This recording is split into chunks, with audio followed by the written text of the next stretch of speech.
Our cabinet ministers, I don't know how many we now have here, and ladies and gentlemen. Professor Ian Golden published a book earlier this year called Divided Nations. He's an Oxford Don. He's director of the Oxford Martin School. It's a cross-disciplinary research institute only focused on the 21st century, nothing before this century. His point in the book is that the great governance institutions of the 20th century may no longer be fit to address the issues we have today. And he means the IMF, the World Bank, where he worked, even, and I hesitate to say that in this company, the UN, that they have been wonderful in their way, but they need to reshape for where we are now. Why? Because we're all more affected than ever by what happens somewhere else. Cybercrime, financial systems, migration, pandemics, and climate change. These problems travel around the world faster than ever. We can't see them, they're just upon us. They transcend national boundaries and physical boundaries, and if they spiral out of control, they threaten life and culture as we know them today, not just somewhere over there, but right here. So that's perhaps a good place to start, and it was for us last night, as we consider climate justice and the impact of climate change as we deal with it here and elsewhere. As Anne Glover said this morning, we have an urgent need for transformational leadership. NGOs play a very important role in climate justice, as can governments and sometimes individual businesses.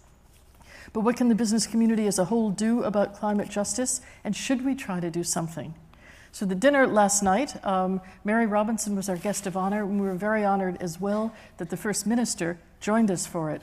We had 20 people around the table. Chatham House rules. My guests represented energy, finance, technology, international consulting, transport, telecoms, distilling, retail, and food. We had a leading entrepreneur from Scotland and someone who's run Scotland's largest company. We had business and industry around the table, and the challenge we gave ourselves was to learn more about climate justice, consider what might be done to address it, and if possible, commit to doing something ourselves in our company, in our industry, in our sector, in our communities. We spoke, as I say, under Chatham House rules. The conversation was quite spirited and I think much more positive than any of us had anticipated. And I was asked to act as a kind of rapporteur and share that conversation with you. So here it is. Climate justice derives from the injustice, as we know, of the relative impacts of climate change on developing and developed countries, on wealthy and impoverished communities, on young and old, on men and women. Climate justice, as you know, is at its heart a matter of human rights. So we want a private sector that's knowledgeable about all these aspects of climate justice, one that cares about the impact of the way businesses address their own low-carbon requirements, and especially the knock-on impact that might have, their actions might have, on less well-developed nations. We can reduce our carbon use and our emissions, and we can meet our targets and exceed them and pat ourselves on the back, but if we have displaced that carbon usage to somewhere else, we have not met our targets, full stop. We have not done the right thing. Businesses should help, but they should also be held to account. For business to make an effective difference, they need to do it in their natural space. What they do for climate justice needs to flow from what they're about as a company. Conversations, shaping honest and helpful conversations is important, and all conversations matter. It's developing countries want to tell the world how good they are in terms of growth in order to attract further investment, and Mary Robinson has touched on this. They may not be doing themselves a favor in terms of their other needs. In the developed world, it's sometimes too hard to have the conversations about something like climate justice because it can be uncomfortable, quite simply. And often businesses say we have to get our own house in order. That split isn't acceptable. Those honest and difficult conversations are essential. Resilience. Businesses must deliver resilience in infrastructure in whatever they create and do, wherever they deliver it. They need to have the future in mind, the impact on climate in mind. Solutions, often local solutions, not a massive industrial one, are the most effective in the developing world. We discussed the new mini hydro kit, which is about to be used in some of the glens in rural Scotland. There's no reason this couldn't be used in developing countries where, as well as here, we have sparse population and rural populations, and these do not require very much water to provide power. While government policy is always important, and having advisors go to a country like Malawi, which was mentioned, is important, a bottom-up approach to addressing some of the immediate issues of climate justice is essential as well. Find out what people actually want and need, and meet their need, and not what we think they need. Alignment of climate justice with growth. Addressing the injustice of climate impacts can be a matter of innovation, opportunity, and development. It's important to align the solutions to climate justice with multiple benefits. But those solutions also have to align with the economic realities of business, what businesses can do and what they can afford to do. Technology. Countries with an advanced approach to handling climate change can share the technologies they've developed or can tailor technologies to situations in developing countries. That's an opportunity. They may even innovate, create new technologies altogether by virtue of the issues inherent in areas of climate strain. Collaboration. We've heard a lot about that today. It's key. The public, private, NGO sectors working together in a way where one can't even be distinguished from the next because they all share a common goal and a common challenge. Scotland's 2020 group has proven an effective collaborative way to carry these conversations forward. It already runs across the three sectors and it already prompts thinking, thought leadership, partnerships, and innovation. The circular economy. It's essential to develop local and circular economies to the extent possible. We asked ourselves whether every business could create one example of the circular economy within their company. We talked about Hewlett-Packard here in Scotland. Huge warehouse, they take in everybody's old PC and mobile phone. Doesn't matter who made it. And they take them to bits and they recycle all of those materials. A company that sells trainers now rents them instead. When they're beat up or dirty or you're fed up with them, you simply turn them in and you rent a new pair. And that company takes the materials and recycles them. The solution is to sell the service, not the product. Education is key, and I know this is very close to Humza's heart. It's key, and especially for young children. They're the leaders of tomorrow, but they also have a very strong and influential voice at home today. They nag their parents when they understand some of these issues.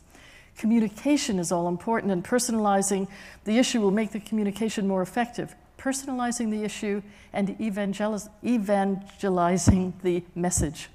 So what does this add up to? This adds up to leadership, transformative leadership. Policymakers from Scotland could sit with governments elsewhere, help them develop their green policies because we're ahead of the game here now. But maybe we can learn from them as well. Pride. Pride's a great motivator of people in a country such as Scotland, which is regarded as a leader in the development of the low-carbon economy and renewable technologies, has some reason to feel proud. Would pride be enough for it to take very big and important stand in other ways? Scotland, I'm told, is the largest water company in the world. We have some very good water. We have the Hydro Nation initiative here. Could we turn that into a multinational hydro initiative, a hydro world, not just a hydro nation? Could we become known then as the country of clean water and the experts, and can we share what we know? We offer policy, technology, values, the way of doing things. We can influence others to do the same. This morning, the First Minister announced the doubling of Scotland's Climate Justice Fund. When he mentioned that at our dinner last night, and yes, I break Chatham House rules here, we wondered if a question could be put in the application for funds, asking whether and which businesses are involved, prompting the connections back to business. Motivations. Some of us were from businesses which are based only in Scotland, but which sell in countries around the world. Some of us were truly international companies. Some source and manufacture around the world, but sell only here. We mustn't be afraid of different motivations as we address this big challenge. Scotland's 2020 group is a place of serious collaboration. So we intend to take forward the business dialogue we had last night, engaging others, pushing hard to see what it is that we could do, whether it's every business finding one circular economic approach, influencing their customers, influencing their suppliers, whether it's communities giving 1% of their community fund to the Climate Justice Fund, or a town here twinning with a community or small town elsewhere for climate purposes, or a city plan for addressing climate justice. Business can be part of all that, whether it's about getting the message out to everyone attending even a big event here, such as Tea in the Park. There are ways to communicate all of this. Motives can relate to profit made fairly, can relate to new markets for goods and services, can relate to a company's values and staff engagement, and can relate to the need for research. We can all have different motives. Businesses don't always have to have the same motivations to engage in this agenda. What they do need is to share recognition of the problem, a desire to help address it, and fairness and transparency in doing so. This matters because it links to our own preservation and to our future. It matters because if left unchecked, the repercussions will be significant, as we know, in terms of some of those other issues that Ian Golden raised, the massive migration of people to more crowded parts of the planet, not because a developed country opens its doors, but because their own country, their own island is gone because of flooding and they have to move. It can lead to pandemics. It can lead to lots of other problems. Or in terms of the sources of our food and our clothing and the minerals and other resources we need for things that comprise our modern life. Because of the impact of climate problems on developing countries who do not have the means or the wherewithal to address them, they will ultimately have an impact directly on us. But there's a higher motive as well. In developed countries and large and sophisticated businesses, we may address our carbon emissions challenge and do so successfully and reduce our carbon footprint. That's measurable, but we must not displace that burden. And as I say, we haven't reduced emissions at all if we've just isolated them from our own business. Climate justice matters because it's the right thing to do. It's about responsibility, personal responsibility, corporate responsibility, political responsibility. So that's my report from last night. In sum, we discussed knowledge, conversations, resilience, solutions, collaboration, alignment, technology, the circular economy, education, evangelizing, reputation, pride, motivation, transformative leadership. That's what we discussed last night, not as representatives of our own company or organization or political party, but as 20 people determined to do something and to make something happen. True collaboration. We committed last night to take this conversation forward through the 2020 group. Let's see what we can do from there in partnership, because we're all in it together. We all share space on this one planet. Thank you very much.